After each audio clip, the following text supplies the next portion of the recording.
चांदवड देवळा विधानसभा निवडणुकीचे अपक्ष उमेदवार केदारनाथ आहेर यांचे आज वडनेर भैरव येथे फटाक्यांची आतिषबाजी करत ढोल ताशांच्या गजरात स्वागत करण्यात आले। यावेळी केदारनाथ आहेर यांनी वडनेर भैरव गावातील नागरिकांच्या भेटीगाठी घेत संवाद साधला।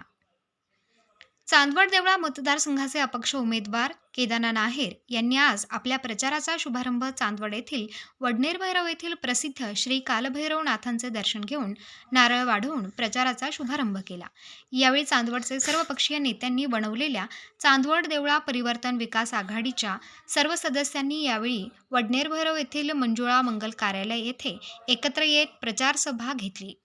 यावेळी सर्वपक्षीय नेत्यांनी चांदवड देवळा मतदारसंघाच्या विकासासाठी एकत्रित येऊन केदारनाथ आहेर यांना पाठिंबा देऊन विजयी करण्याचे आवाहन केले।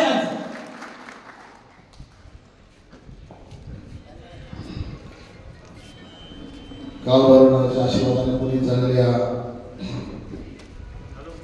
मुमेंट आज माझ्या आयुष्यातल्या महत्त्वाच्या टप्प्यावरचे आराधनेसाठी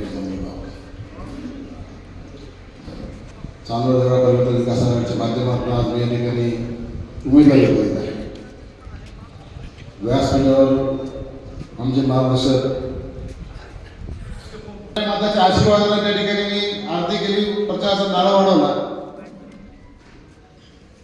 काल ठरलं की आपण बाबांनी सांगितलं की आपण भैरवनाथाचा आशीर्वाद घेऊन त्याने उद्यापासून सुरुवात करू, प्रचाराचा नारळ वाढवून शुभारंभ करू। काल दुपारी ठरल्यानंतर आज या ठिकाणी प्रचाराचा शुभारंभ जमलेला आहे। डॉक्टर साहेबांनी त्या ठिकाणी त्यांच्या भाषणामध्ये सर्व युट्यूब मोहाबत केला।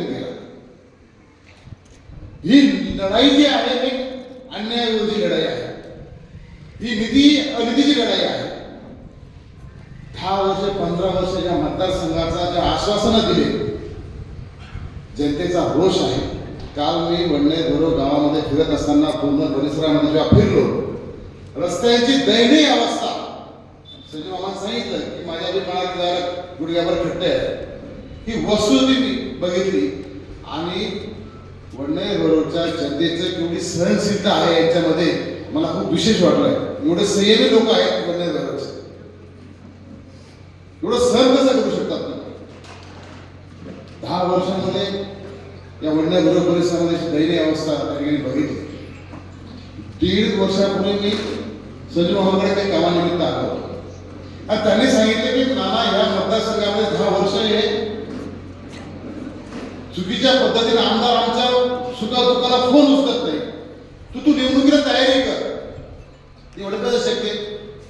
संजय मामाने सांगितलं की तू तयारी कर, मी आमदारचा जरी मित्र आहे तर मी तुझ्या बरोबर आहे। म्हटलं नक्की राहशील का? शेवटपर्यंत राहील, काही मी झालं राहील। म्हटलं उद्या पक्षाने तिकीट दिलं तर नाही दिलं तर तू राहा। नंतर योगेश साळुंखे भेटला, या दोघांनी हळूहळू त्या ठिकाणी वातावरण तयार करायला सुरुवात केली आणि पायात तुम्ही रचना उत्तम बाबा तुम्ही त्या ठिकाणी कळस रचवला या निमित्ताने। तर सुरुवात मी वडनेर भैरवपासूनच झाली आणि माझ्या मनामध्ये आलं की जनतेमध्ये मोठा गॅप आहे। आमदार फोन उचलत नाही, सर्वसामान्य जनतेमध्ये जात नाही, तळागाळात लोकांचे संवाद नाही, कामं होत नाही। अशा पद्धतीचं जर विधानसभेच्या सर्वसामान्य जनतेची फसवणूक होत असेल तर कुठेतरी काहीतरी त्या ठिकाणी त्यांना न्याय द्यायची भूमिका या ठिकाणी केली पाहिजे। सर्वात महत्वाचा प्रश्न मुद्दा या ठिकाणी हे सर्वसामान्य व्यासपीठ सर्व राजकीय मतभेद विचारधारा सोडून त्या ठिकाणी माझ्यावर आले। शिंदे विकास उघडे असतील, भोजन असतील, ते पण एक विचारधारा घेऊन त्या ठिकाणी आघाडी केली। काँग्रेस असेल, शिवसेना असेल, राष्ट्रवादी असेल, शरद पवार गट असेल, काळे साहेब यांचे सभापती, अजितदादा गटाचे असतील, सर्व पक्षीय आरबीआयचे अध्यक्ष असतील, या सगळ्यांना विश्वासात मी का केलं? यांना एक शब्द दिला की चांदवड देवळा मतदारसंघातील पाण्याचा प्रश्न प्राधान्य सोडवले। यांनी माझ्याकडे वधून घेतलं की आम्ही कुठल्या बेसवरती तुम्हाला समर्थन करायचं। त्यांना पण एक विचारधारा आहे, त्यांना पण जनतेला तोंड द्यायचं, त्यांना पण समाजामध्ये काहीतरी मांडत असताना काहीतरी आश्वासित करायचं की आम्ही कुठल्या बेसवरती आम्ही तुम्हाला समर्थन करतो। तरुणांना हाताला एक काम दिलं पाहिजे, मेडिसिन यायला पाहिजे। डॉक्टर साहेबांनी मला सांगितलं की नाना 15 वर्ष 10 वर्ष वाया गेले, चांदवड तालुक्यात मेडिसिन आणि डॉक्टर कुमारांनी 4 वेळा ठरवून घेतलं, बरं आम्हाला जनतेला आम्हाला पुढच्या निवडणुकांना तोंड द्यायचं, समाजामध्ये जायचं आहे। महिला चांदोड देवळा मतदारसंघाच्या रस्त्याची दुरावस्था झालेली, त्याचं काम तुला करावं लागेल. सर्व जाती धर्माच्या घटकांना त्या ठिकाणी तुम्हाला बरोबर घेऊन चालावं लागणार. मला सगळ्यांनी एकदा बांधून घेतलं. समर्थन सोपे आहे सगळे, हे सोपे नाही. व्यासपीठावर असले म्हणणे सोपे नाही. सगळ्यांनी ठणकावून सांगितलं, तू जनतेतला आमदार पाहिजे, एसी बदला नाही, चिठ्ठ्या देऊन चालणार नाही, तुला रस्त्यावर सगळ्यांना भेटावं लागेल. त्या सगळ्यांना म्हटलं, बाबा नो, मी पण जनतेतला जे तळागाळात वरतून डायरेक्ट आलो, आमदार नाही झालो. कारण माझा बाप आमदार नव्हता, मंत्री नव्हता, कोणी नव्हतं. मी शेतकऱ्याचा पोरगा खालून आलेलो आहे, ग्रामपंचायत सरपंचापासून आलेलो आहे, जनतेतला आहे, रस्त्यावर आहे. तुम्ही मला तुमचा आशीर्वाद द्या, साथ द्या. तुमच्या मनातला आमदार तुमच्यावर होईल. या प्रत्येकावरती अन्याय झालेला आहे. हे इथं अनेक काल परवापासून बदनामी करायचं काम करताय. नैतिकता राहिलेली नाही. कुठेतरी निवडणूक हातातून गेलेली आहे. सगळं सन्मान्य सगळे ठरवलेले आहे. म्हणून काहीतरी बेछूट आरोप करायचे. वेधा एक सांगतो, न्यायनीतीने सांगतो, हे सर्व व्यासपीठ न्यायनीतीच्या मार्गाने आहे, म्हणून ते आज माझ्याबरोबर आहे. बापू दुरेन त्या दिवशी सांगितलं होतं, आमदाराच्या 24 तास गाडीमध्ये राहणारा माणूस आहे का बापू दुरेन? तो सांगायचा की मी आमदाराबरोबर कावर आहे की न्यायनीतीने खोटारडा बोलला, 2 वर्ष येड्यात, 2 महिने येड्यात काढलं, चुत्या बनवलं, उमेदवारी केली. एवढा सुशिक्षित माणूस, मेडिकल MBBS झालेला माणूस एवढं खोटं बोलू शकतो, तो जनतेशी काय राहणार? प्रत्येक गोष्टी कोणाशी नाही, मनात एक, पोटात एक, बोटात एक, डोक्यात एक. मी बोलतो, स्पष्ट बोलतो, मोकळं बोलतो. माझ्यामध्ये जी ऊर्जा आहे ही सर्वसामान्य जनतेची न्याय द्यायची भूमिका आहे.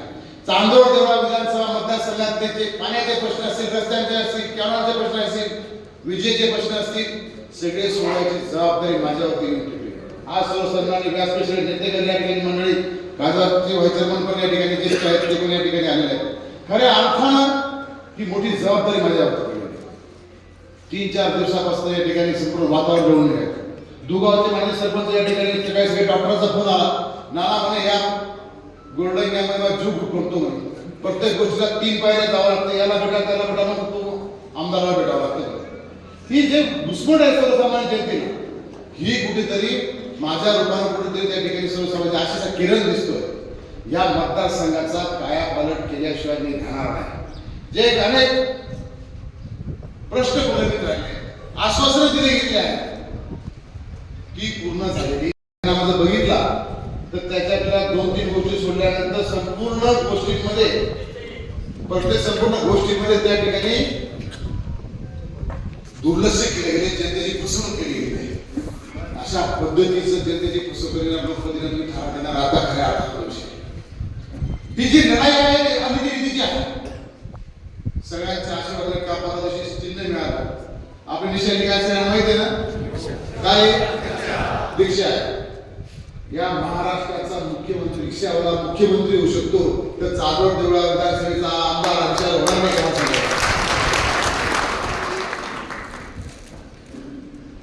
हा तळा नशिबाचा भाव असतो, निशाणी एकदम बाहेर.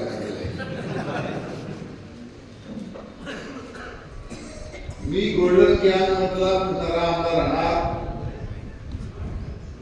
मी सर्वसामान्य तळागाळातला शेतकऱ्यांमधला आमदार राहणार. तिथे पत्रकार बंधूंना मी नेहमीच सांगतो की तुम्ही पण जी वस्तुस्थिती आहे, खरंला खरं, खोटेला खोटं, अशा पद्धतीची भूमिका माझ्या पत्रकार बंधूंची.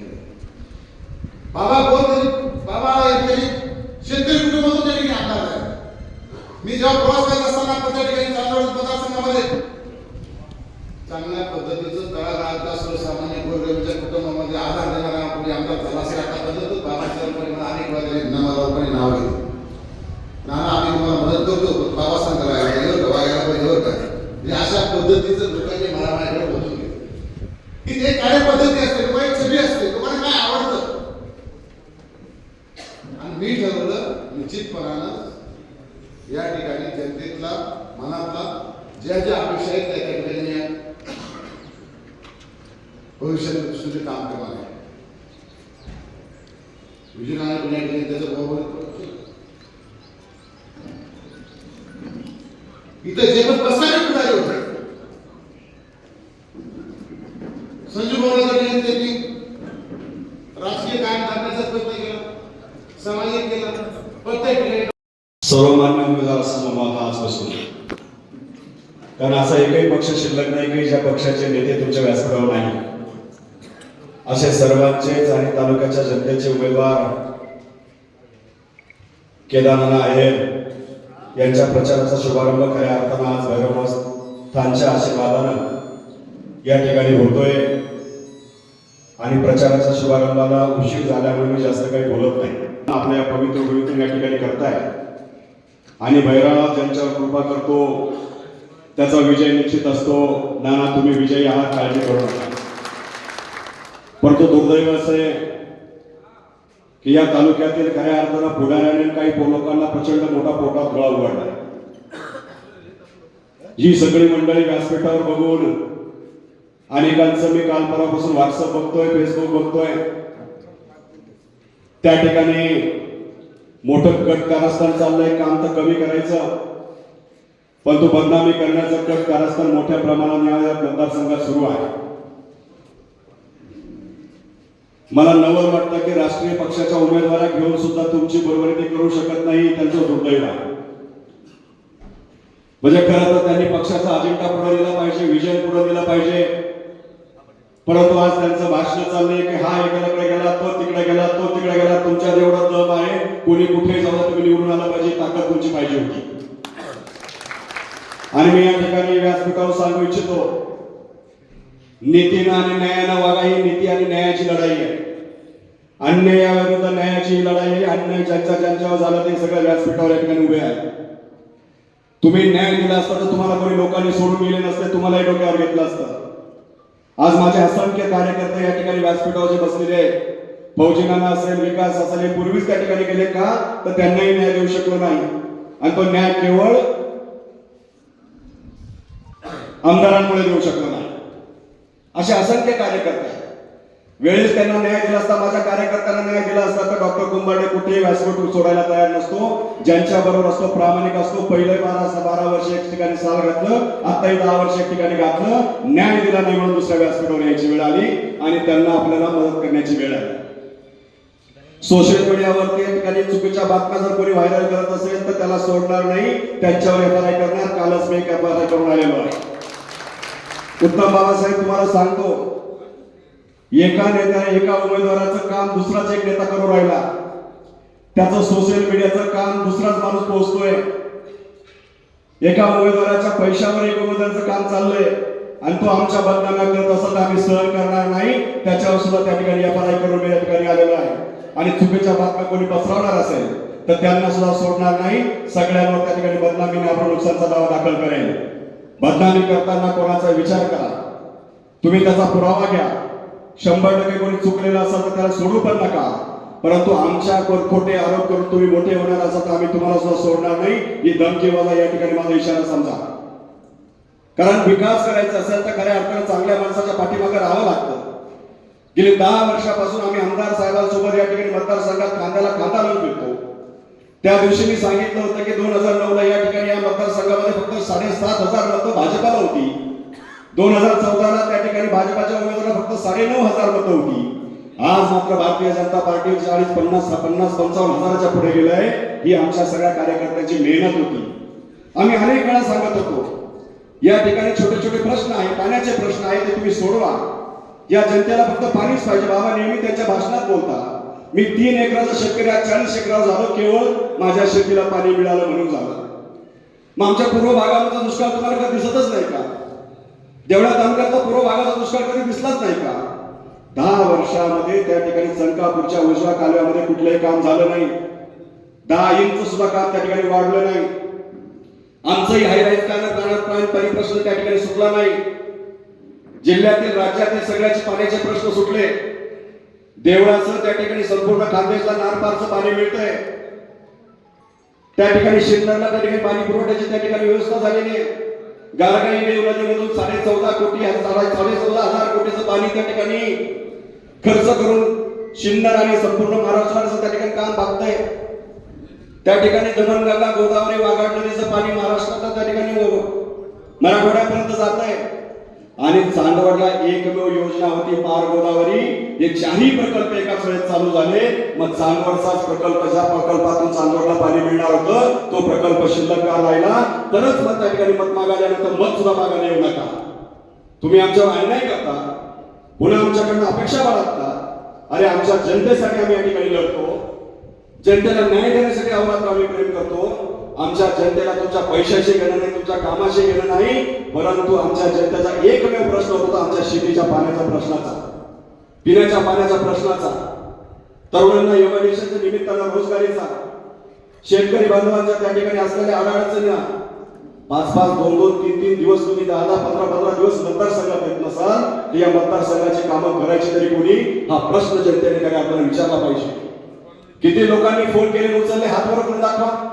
कधी फोन उचलले, मम्मी नाही उचलून वेळा. तुम्ही निम्म्या रात्री फोन करा, उचलून राहत असतं काय. मग अशा पद्धतीचा काम करणारा लोकप्रतिनिधी तुम्हाला हवा आहे का नको हवा आहे हे तुम्ही ठरवण्याची वेळ आलेली आहे. दुसरे एक लोकप्रतिनिधी त्या ठिकाणी काम करता गेले 15-20 वर्षापासून आपल्या मतदारसंघामध्ये त्या ठिकाणी काम करतात. त्यांच्याबद्दल मी बोलणार पण मी आरोपही करणार नाही. अरे परंतु कधी ना कधी नवीन पोरांना संधी दिली असती तर ह्या वेळ आपल्यावर आलीच नसती. याचा खऱ्या अर्थानं आत्मपरीक्षण सुद्धा केलं पाहिजे. उत्तर महाराष्ट्र न्यूज नेटवर्कसाठी धनंजय पाटील, चांदवड.